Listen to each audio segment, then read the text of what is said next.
घरे एणे तेणे होई पड़ी आसबाबपत्र पूरा घरे छिनभिन होई पड़ी कपड़ा सबू सुना खोल थुआ हेले सेथिरे सुना नाही। ए चित्र ही बयान करुछि घर भितरु लूट होईछि।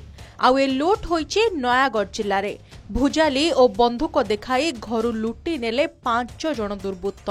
गतकाली विलंबित रातिरे दसपल्ला थाना नछीपुर गाँवर विजय गोछायतंको घरु होईछि एभଳି भयानक लूट। विजय गाँव रे निज घरे एक छोट दुकान करछंती।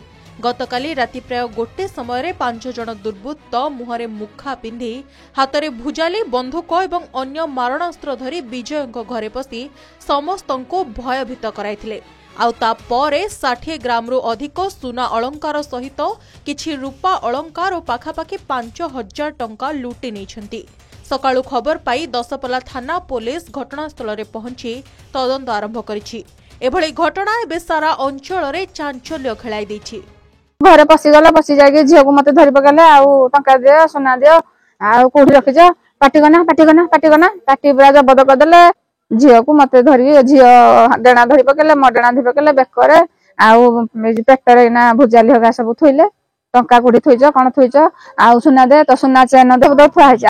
दिनकु दिन बढ़ी बारे लागिछि लुटेरांक प्रादुर्भाव। दिन राति किछि मानु नाहंती ए लुटेरा। राति हेले लोकंको घरे पसी मन इच्छा लूट करूछंती। किछि भी छाडू नाहंती। जहा पारुछंती सफा करी लुटी नेउछंती। टंका और सुना अलंकार मिलिबा परे फेरार मारुछंती। ना पुलिस को भय नाही कानून रो भय रहिछि ए दुर्बृत्तंकु।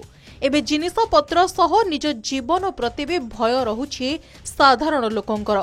कारण आजिकाली मारणास्त्र तथा बंधुक देखाई लूट करिबा जेमिति एक ट्रेंड पालटि गलानी।